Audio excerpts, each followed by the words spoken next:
All right, we're going to go ahead and get started since they're still coming around with him on the car. We'll go ahead and get our race runner-up for tonight's 30th Annual Sprint All-Star Race, Kevin Harvick, driver of the number 4 Hunts Brothers Pizza Chevrolet. Kevin, you drove a heck of a race out there tonight, had a strong car. Talk about your performance and how you thought things unfolded at the end of the race.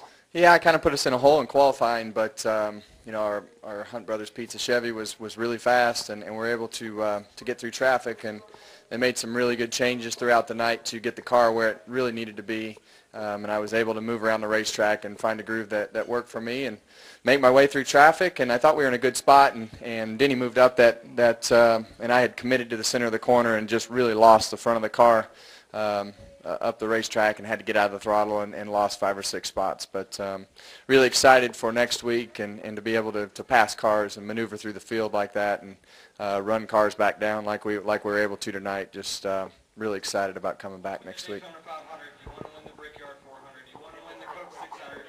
You want to be an all-star. So can't say enough for this whole FedEx Express team. Everyone from Toyota getting their first all-star victory as well.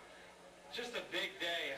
Got to thank Michael Jordan and the Jordan brand, the Greenbrier, Coca-Cola, Sprint, and everything they do for this series. Just can't thank them enough. The sport clips. It's just an unbelievable experience. We just didn't have a car that was fast enough to run with those guys until Dave made that last adjustment. And of course, clean air, but I mean, that pit crew. That's all I can say. They carried me all day long, and they got us this victory. What is it like having a team like them? And Dave Rogers was on the radio.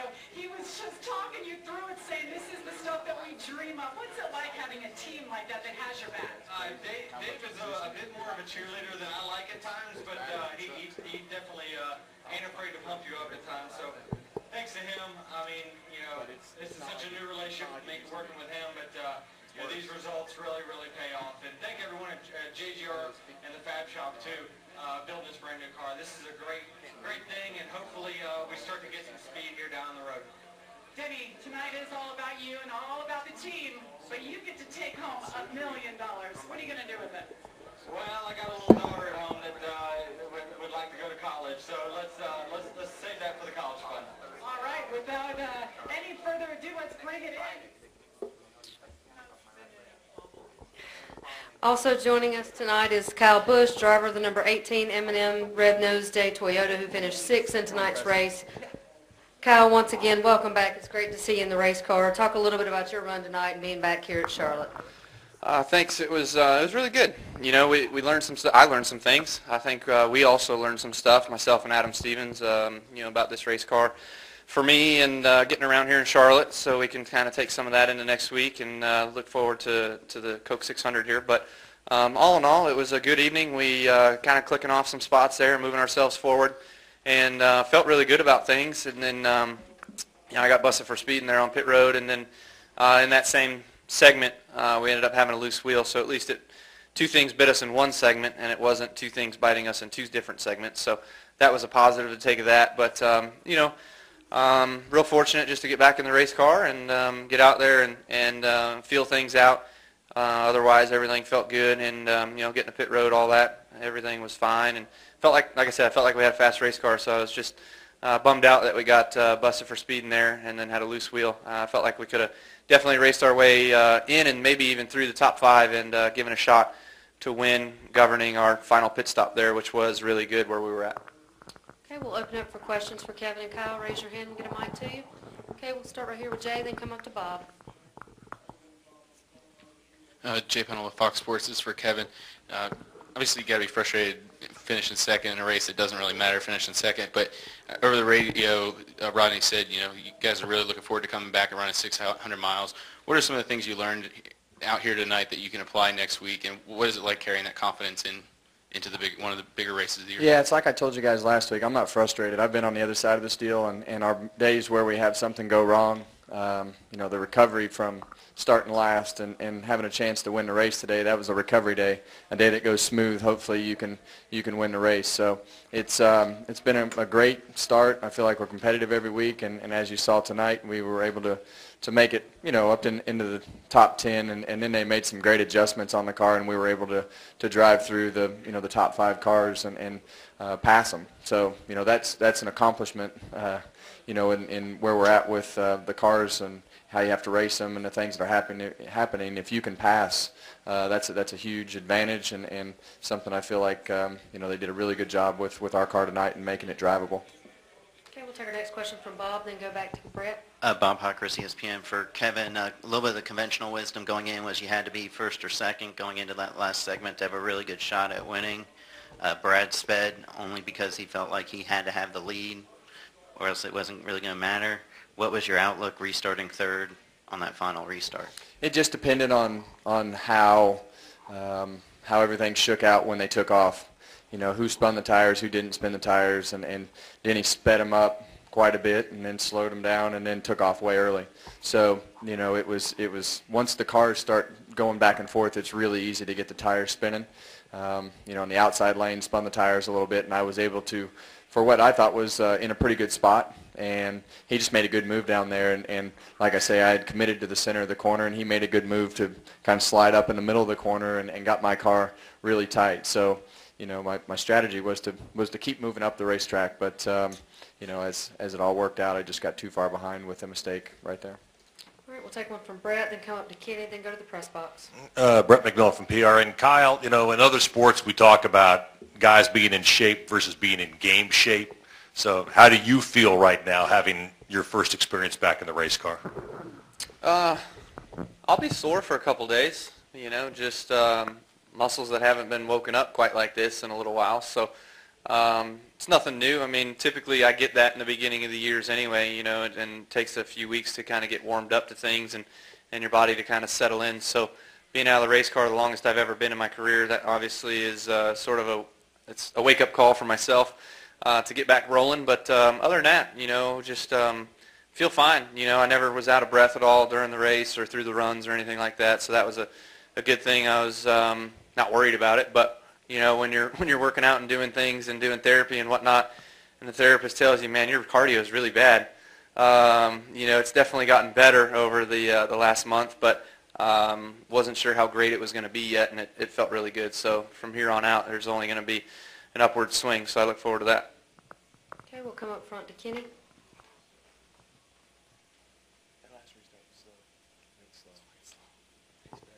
Kenny Bruce, NASCAR.com. For Kevin, you talked about moving up through traffic and making passes.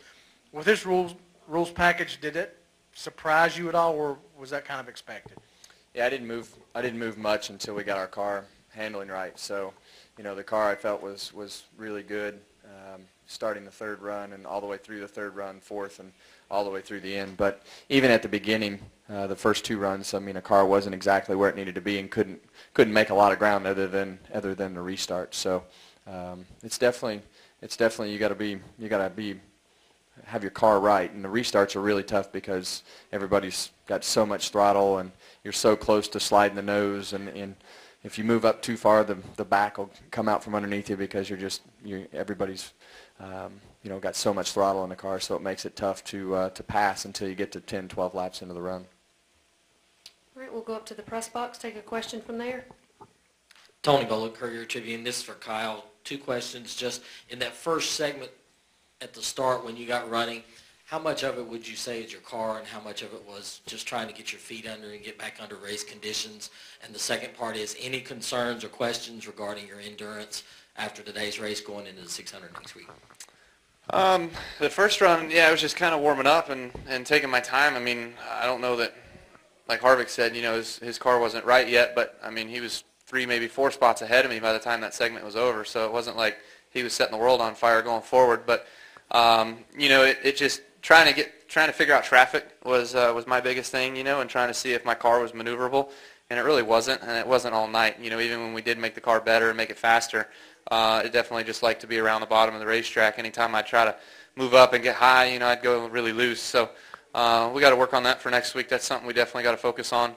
In order to try to get better. But as far as endurance goes for next week, I felt like I got out of the car after 100 laps, and I'm fine. Am I going to die out after 200 or 300? I don't know. But, the plan is to go to full distance. So we'll just hope that the rest of these guys run about 50% for the first 200, and I can keep up, and then maybe at the end we'll all go after it. So I doubt that'll happen. Final question in the back. Jacob Seelman, Race Chaser Online. I've got one for Kevin and one for Kyle. Kevin, your record at Charlotte didn't start off well during your time with RCR for a while, but the last 5 years you've had 7 top 10s, 3 wins in your last 8 starts here. What is it about Charlotte the last couple of years that you've figured out that has made you so good? Can you put your finger on something? Missing a good fireworks show.